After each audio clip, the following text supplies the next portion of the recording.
You're listening to Super Power Up with multidimensional master, superpower expert, and former counterintelligence agent, Tonya Dawn Recla.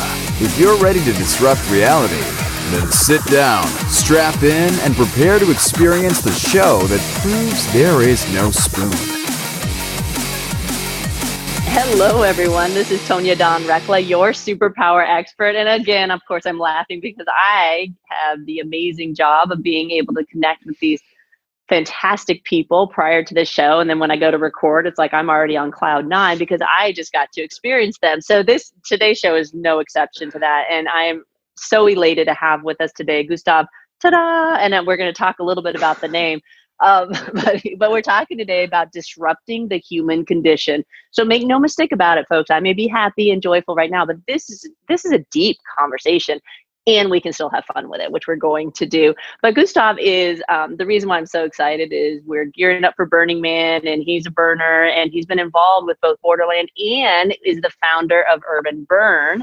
So this is so exciting, but they do things like talk about like leaderless leadership and what is that? So really pushing the bounds of what we're capable of, what's possible, what we kind of, given our kind of natural state of existence, what do we gravitate to, right? If we're not impeded by constrictions and limits and rules and regulations, which, I'm counter intel, former Army. So I'm kind of a rules and regulations girl, but what happens when we start questioning that and looking beyond that and what's possible and what's the balance in that? And so this is a really yummy conversation that we're going to have here. But he's in Sweden. Gustaf, you're in Sweden right now, right? I am in Stockholm right now. Yes. Yay. Very cool. So thank you so much for, taking some time out. Thank you for having me. Joining us. Yeah. Anyway, I'm just excited. Like, I kind of wish we were sitting having coffee together. I'm excited too. Yeah. Well, very cool. So in addition to being this amazing person in the world, he's about to be a new dad. And so big kudos to you and congratulations on that. Thank you. We're so excited. So you have to make sure to send pictures when we get to, do you know if it's a boy or a girl? It's a girl. Yeah. Well, we're energetically welcoming her. We call her Danta because then it becomes Danta Tadaa. All right, I can't get into that yet. I have to ask the first question, and then I want to hear all about the names. So first and foremost, what are your superpowers? What are my superpowers? I am good at talking. I mean, I think I just been really good at storytelling and getting really big complex ideas and then just putting them together into really like attractive cute little stories that makes people feel like they can be a part of it. So that's really what I do, both as a leader in a community and a community organizer. A lot of it is storytelling and getting people to understand the grand narrative and how they fit into it. And also that's what I do professionally as a speaker or as an organizational developer and leader and coach. It is so focused around like storytelling. So it's like the analytical mind, but connected to the storytelling. I think that's my superpower. I can really, really appreciate that because one of the techniques that we work with a lot is, we've called it by different names, but the more popular one is story crafting. And it's the idea that we write the story, we are the story writers and really looking at, we have a pure experience of something and then we immediately allow an aspect of us to overlay it with the story of it. And when we can recognize that tendency and catch ourselves in the moment, we get to take control of the story. And so it's this really cool awareness of like, you're doing it anyway. You might as well write a story that sounds good. You might as well write one that's fun. Yeah, exactly. And that is as true as in the internal story and the personal development part and your storytelling about you.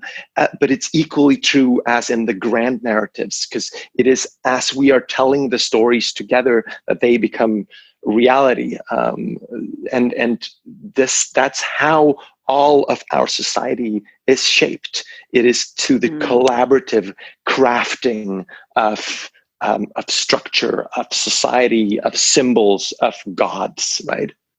Well, we actually take it further, and one of the sections that we teach is kind of this internal external game, and we encourage people to use the projection, to move the internal game and vice versa. Because if you're willing to look at the projection as simply a reflection of what's happening internally within you, you have two really phenomenal playgrounds, the macro and the micro, to play with, and it informs everything. And so we kind of take this both angle approach and run with it, because if we can start looking at all the different aspects inside of us, one of the techniques I teach people is like, every morning wake up and have a little board meeting and be like, okay, where's everybody sitting? And this is internally like, oh, Chaos wants to do this today. And oh, this one wants to do this, and start naming them or whatever. But then if you watch, those characters I have some will show up in your projection. Yeah, I have some names for my characters too. Yeah, that was actually an art project. That was an art project at the Borderland, which is the Nordic Burn that I've been organizing. At one of the art projects one year, there was a group that there was a pond. So they built a dome next to that pond, covered with like branches and old leaves and stuff. And then you had to dive into the pond. You got naked and you dove into the pond, and then you could swim into the dome from below. That was the only way you can get in. And when you came in, this was the Beaver Temple. And when you came in there, it was an old man who would do schizoanalysis of you, basically finding your own, all your different personalities. And then you got to name them, and you got to sit there and write in like a big old book of, the pictures of dead people. And you got to like find a picture that you could, this is that person and that person. And you got to name them. And and you were like in there for an hour naked with this weird, which that guy also happens to be on the jury of Swedish Idol. So he's like the Simon Cowell of Sweden. and you wouldn't know. So you're like diving in and naked, and suddenly you're in there with this like the guy from TV, and he's standing next to you being naked and talking about your sub-personalities and trying to give them names. Oh my gosh. Everybody who's not a burner is going, what the? Yeah, it's things happen. Wait, so is he naked too?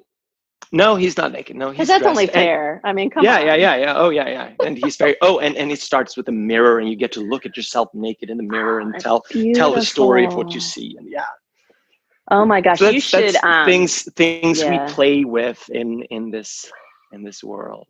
No, you had me at water. Like the fact that you have a burn that has water is like, what? Because we're all used to the desert. But it's Neva, our daughter, tells a story about we experienced the human carcass wash at Burning Man. And it's and again, like I get it, like this really pushes people's boundaries and pokes at them and stuff like that. But you being able to kind of roll off the tongue with like nakedness and this, and you're exposed and you're real. I mean, really a lot of the work that we do is helping people recognize that this concept of transparency isn't a choice. Like you're broadcasting everything, whether you like it or not, whether you're aware of it or not. Like there is no private thought. There is no, like, people have, and that is even more true now with the digital world, right? Yeah, it's to a massive extent, and and just most of it you're not even aware of, and it's not a question of something like, oh, is it good or bad, but it's kind of the evolution of humanity is a story of interconnectedness as we develop more. Yeah. Well, and ultimately, like the show's, disrupting the human condition, but it's really rewriting the story of the human condition, because you just hit on it. Like the idea that in some way that's a deficit, or in some way that's a threat to us in any way, or this transparency concept threatens our privacy. I mean, the story of privacy was the fictitious part, not the transparency, And I think that just like with everything, what you identified, the technology is just reflecting to us what's happening in that internal game. I would even argue that technology is the most human thing that exists. It is what separates quote, technology forces us to become human. That's brilliant. It is what makes us different from every other species. Technology, if you extend what that, a lot of people use the word technology to just describe, everything that was invented after I was born. But technology is the history of humanity. The printing press that for the first time enabled for normal people to understand that this king, he was not a god. He was just like us, but you require, it requires some kind of basic education for everyone to be able to understand what everyone else is understanding so that they can see that we're equal. And for that to happen, it requires the printing press. So it's the printing press that enables for democracy to happen. It can never happen without that, right? Or for that matter, the written word, the fact that we can remember things from generation to generation without it having to be a generational whisper game. How telephone. Deep, how deep the written language goes in us, that we see it as a part of us, right? And it's a technology. It's a technology just like Facebook. and that is the history of humanity, is the history of technology. And we have always been it and co-evolved with it, right? So that's... You're like, I'm just gonna let you run. Like, that's so beautiful. But I want to jump in here real quick because I want to dive into this more, and I promised that we would get to kind of the name game that you were talking about. And let's take a quick break. Before we do, where can we send people? I know everybody's very fascinated with you and where you're coming from with this stuff. Where can we send them to find out more information about you? So you can Google my name, Gustaf Tadaa, and it'll probably be in some headline of this pod, I guess. And then you can find my webpage. You can also follow me on Facebook, like my page on Facebook. I think those are the most, or I'm on Instagram and stuff too. Yeah. So wonderful. Well, we're going to take a quick break. Do not leave, because we are diving more deeply into this. We're talking about disrupting the human condition. Stay with us and we will be right back. Are you here to change the world? Do you talk about things like vibration, frequency, awakening, and consciousness? Are you pretty sure you have superpowers? The Superpower Net is unlike normal coaching programs and conscious communities. We provide training, intuitive guidance, peer-to-peer learning, intensive one-on-one coaching, and a high vibrational network of people just like you. When you join the net, you get 24/7 access to a collaborative group of people who support you as you master your personal power and unlock your superpowers. If you're ready to use your superpowers to change the world, then join the Superpower Net today. Visit superpowerexperts.com/thenet to learn more. Awesome. We're back. You're listening to Superpower Up. I'm Tonya Dawn Recla, and we're talking with Gustaf Tadaa today about disrupting the human condition. So we have so many juicy angles that I want to go down. But first and foremost, like, you told me that your name, Tadaa, is an assumed name, right? You crafted it for yourself. Talk to me about that. Me and my wife got married a year and a half ago, and we felt we needed a new name that gave a little bit of more of an accent to our existence. So we ended up with Tadaa. It's a very good stage name when you're introduced on stage, Gustaf Tadaa. Oh, I'm having a blast with it. I'm like, this is fun. Except all the people who are like scared of offending me, so they're like, is it Gustaf Tadaa? And they're really, and people get really, really afraid of making a joke out of a serious name. Oh my goodness! So I just jumped right in and made a joke of it. Oh, it's so wonderful. So let's talk a little bit about this technology concept, because and a little bit of our backstory on that. My husband and I came out of the counter intel government kind of world. And so it's kind of funny that we were in this really hypersensitive, super protected, need to know classified space. And coming out of that, we can say, hey, we really think that there's a better way. There's even a lot of intel folks that are coming out speaking very vocally about open source and the value of it, and really deconstructing this kind of secrecy component and what has it really gotten us. And so we're, we kind of have our finger on the pulse of all of that. But when we came out of government and started in business, Neva was 2 at the time, and we didn't really know what we were doing. And Justin ended up taking a contract in Afghanistan so that we could continue to kind of pursue this. And in the midst of that, Neva was moving out of the just content to kind of sit there and be quiet into this, hey, I want an experience in the world too. And so I was trying to reconcile that with our pact to allow her to be involved in our business lives and to not separate her from that. And so I reached out to Justin. I said, hey, are you okay with me getting her an iPad?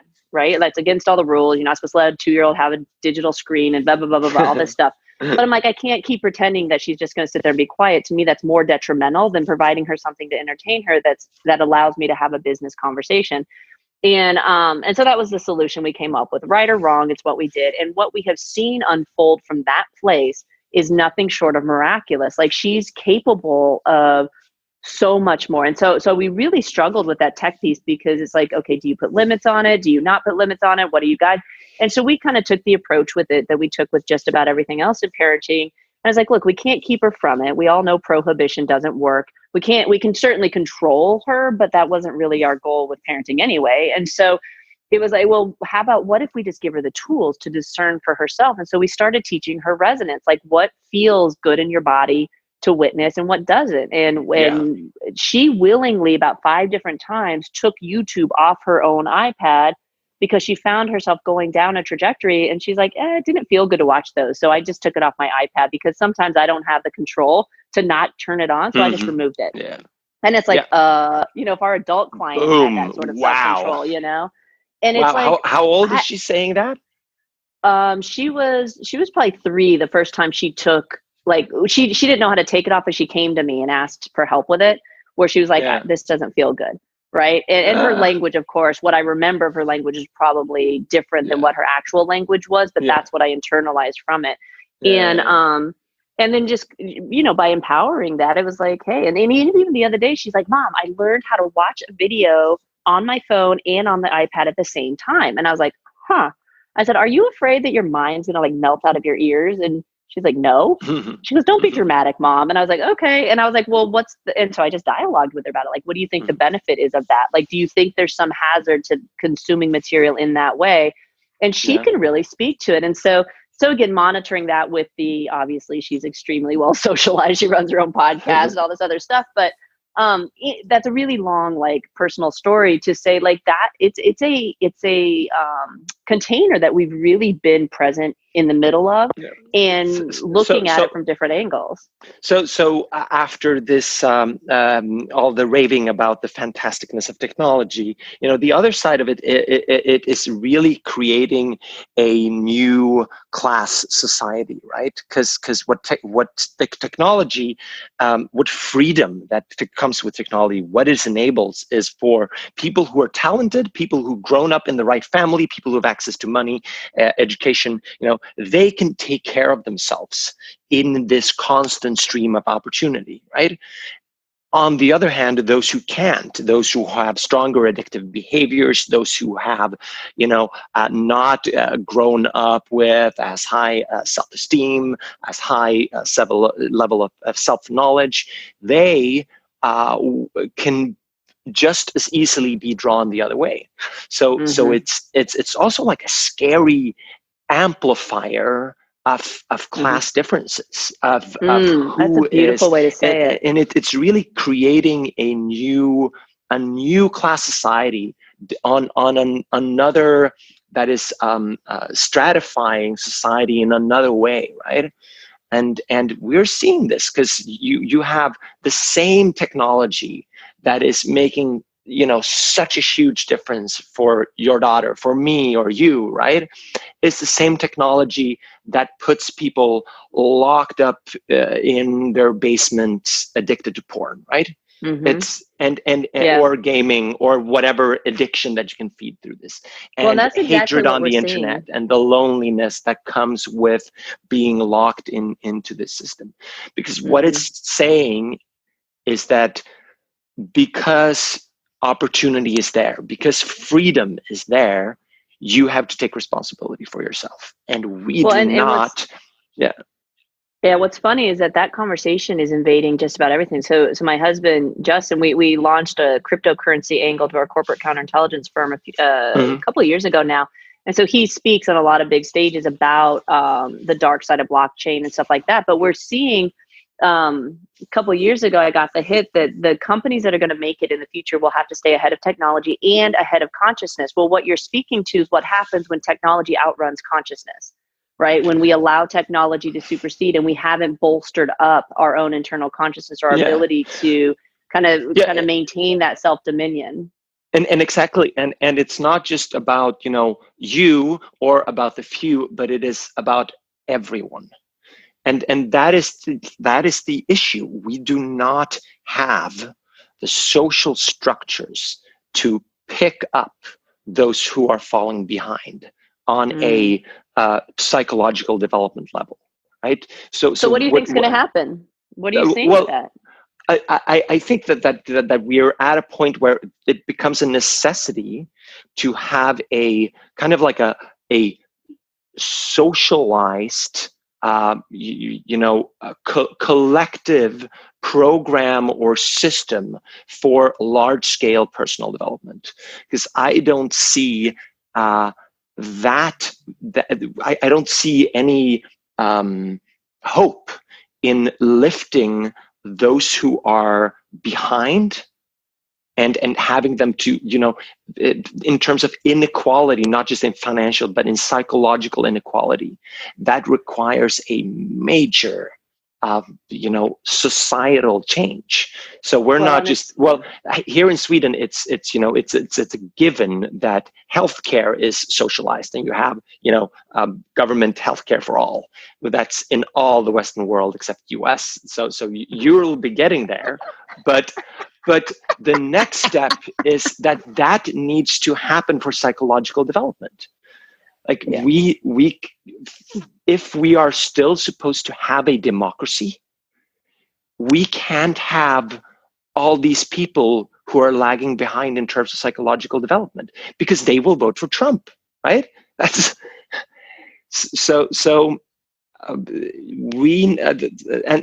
I see, Burning Man or these events or what you're working with is a part of that infrastructure, of course. 100%. And the message we got so clearly was that it's a progression, right? And so we started out, the message I got was very clear. Like, we need to teach superpowers and you need to awaken millions. Yeah. Like that was the guidance. It was pretty clear. I'm sure many of us got that message.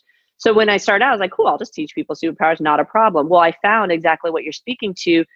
People didn't have the foundation to hold it, right? So now it's like, okay, how do we create this foundation that stands on top of most personal development kind of spiritual growth models, which is what we did. Well, then what we found was exactly what you're speaking to. And my belief is that we're still in the social proof phase. We're still with the onesies and twosies. The last numbers that I heard was about 1% of the population is having these kinds of conversations. And of that 1%, less than 5% will actually embody it, will actually take action with it, will allow their reality to shift. That's such a small portion, but we'll get to the tipping point where we can create mass consumption. Yeah. So I mean, the key to personal development, that if you decide to work with personal development, you've already gone, 80% of the way. So already, if someone is making an active choice to listen to this podcast, to go to Burning Man, to go, you're already psychologically privileged, right? So I like that. Both you and me, we are not reaching the mass. We're not reaching the people who will need it. As long as this is like, you have to find your way to. So just as we teach everyone to read and write, we need to have those structures. We need to have a way to teach everyone basic psychological literacy. And that's a political project, not just it is a social, it is an entrepreneurial project, but it's also a political project. Wow, right. Of course, the entrepreneurs are going to lead the way. I mean, we can pivot so much faster, and then to get the institutions, I mean, there has to be convergence around it. I absolutely agree. I'm super fascinated with the divergence-convergence conversation, but most entrepreneurs will give up before the real convergence happens, because it's challenging, right? It's hard work. And a lot of us, convergence is like death to the divergent thinker, right? And so we battle that internally. But let's go back to the comment you dropped about Trump. And in a lot of ways, I just kind of laughed at the whole last election, because it's like, dude, the rules of collective consciousness are, when we're done with something, it's done. Like, it can't exist any longer. And so to point fingers at a single archetype or avatar is missing the conversation. And I think what you're speaking to is so brilliant. That is how something like that happens, right? It has nothing to do with the fact that here's a single person that was able to wield that much power. We gave it to him. Not only did we give it to him, but we asked him to take it. We united him with it, but for a reason, right? And we're missing the opportunity to learn and to change the dialogue if we want to blame and claim victim status and all this other stuff. Like, it is ours. We did make it, and we get to unmake it if we want to, but we can't unmake it by ranting and raving and pointing fingers and calling him names. Like, it's not going to work. No. I mean, it's just the logical conclusion of, decades of dismounting the the national education system. Well, I believe it was the catalyst we've all been waiting for. Yeah. Oh, yeah. You could say that, but it could also have been prevented. That's not like, well, yeah, that's the most. I agree. That's the most productive way to see it now, but that doesn't change the fact that it could have been different, right? Well, but it couldn't, given how we walked toward it. So yeah, absolutely, we could have changed the journey for sure, but. This is as good as any other catalyst, right? But it also you could also say, no, you couldn't, because the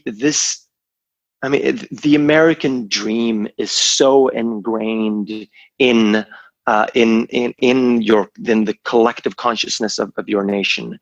And what that is saying is this, the false promise that everyone can make it. And, even though we know that social mobility in US is lower than, any of the European Western countries that have more socialized systems, that you have more of an opportunity to change your class or your status in Europe than you have in US. And still, you cannot take away that idea that I can become a millionaire. Right? Well, I can make a difference. But what you spoke is interesting, because you said we know that upward mobility is greater in these socialist countries, but we don't know that. Like, it's a perspective that you're absolutely right. Like, it's challenging to be able to hold multiple perspectives, and so I think that really what it comes down to is we don't know that. That's not. Somebody said something the other day about how psychologically oppressive the U.S. is, and it's like. It's really one of those things that it's like, wait, what if that's true? And what have we gained, and at what cost? I think it's a phenomenal social inquiry. So yeah, and so it's just, freedom is just a two-edged sword that is brilliant. You have to believe that you are free for you to be able to make change to your life, right? So it's a very productive thought that I am in control and I can make a difference. And then at the same time, that means that if you are failing, it's your fault. If you identify with it. Right? So there's a difference between the experience of it and the identification of it. Mm-hmm. Right. Yeah. So one's a motivator and one stagnates. So it's the difference between, Carol Dweck's work and mindset. Like, is it a fixed growth, fixed mindset or a growth mindset? And if you're willing to use it as a motivator to say, and I have to take ownership of that, and I'm going to use it to motivate me. But if you use it to define yourself in a box, the second you're not doing that, you're absolutely right. It erodes our definition of self. Mm-hmm. Absolutely. And what you are describing is what you only can realize if you're in the upper class of psychological development. 100%. Maslow's hierarchy, right? So, and that's the hero's journey, right? That's the freedom and the privilege. And I've said that before. I said, I get that I have some very privileged perspectives. And from my vantage point, I freaking earned them. Like, I battled through the gates of hell and danced with the devil. And I get that in this lifetime specifically, I designed myself so that I could expedite that journey. I chose white middle class America. I chose a particular kind of structuring so that that wasn't an impediment this lifetime. So I could have this very privileged perspective. Now, when I die, I may find out, I'm full of shit and all of it was false and I just made up this really pretty story, but I'm having fun with it right now. So, that's kind of my take on it. So obviously you and I could talk for, I don't know, years on this stuff. And I love the fact that you're willing to kind of poke at these things and prod them and say, hey, what were the implications here? Do we want to continue this? And is this the way? And I 100% agree with the construct has to change. Like, we have to offer a different paradigm. Otherwise change, it isn't sustainable. Like, it has nothing to sit on top of. And so you all listening, you hear the call, what's necessary within some of these infrastructures and industries. We've got to start looking at, are we attending to this, right? It's great that the advancements in technology, but who can hold them? who can really sustain with that and who can run that fast and not self-destruct, right? Because we do see this game self-destructing people, like really truly taking themselves out, mental illness, physical illness, relationships, businesses. I mean, we're seeing the impact of people running too fast and too far ahead without making sure that that internal structure is sound. That you know, cities, states, countries aren't exempt from that law either. So you know, Gustaf and I, we're going to change the world and save it. And you all can just kind of hang back and listen to the podcast. Just kidding. I know what you all are doing. I get to hear about it. You know, it's just going to take all of us kind of chipping away and all this stuff. But in the interim, Gustaf, let's remind people where they can go to find out more about you. Just Google me. There are some podcasts available. Did you find me through Eamon Armstrong's podcast, or was that it? It was Burning Man, their newsletter. Oh, my newsletter. What really piqued my interest was leaderless leadership. So there was a podcast on that by Eamon Armstrong. He runs a podcast called Life is a Festival, where he interviewed me. So that's how we got connected. So that's a podcast you can listen to. Perfect. Then I talk more about the leadership part, because we never got to any of the actual leadership organizational development stuff. But we'll do that in a well, we'll have to have you back on the show and we'll dissect that too. So, but I enjoy you and I honor you and I appreciate the work that you're doing in the world. Keep pushing those boundaries. You too, yeah. And thank you so much for inviting me. This has been fun. And also, I did an intent. I realized I dropped into the Swedish socialist pocket here, but that was not my intention. I love it. I think it's important to present that. I think it's fun. Some way along the way, I realized it was fun to play that story, because that's a story too, just as whatever American dream story you have. We have our little stories, and I don't think any of those stories are really the ones that are going to take us forward. But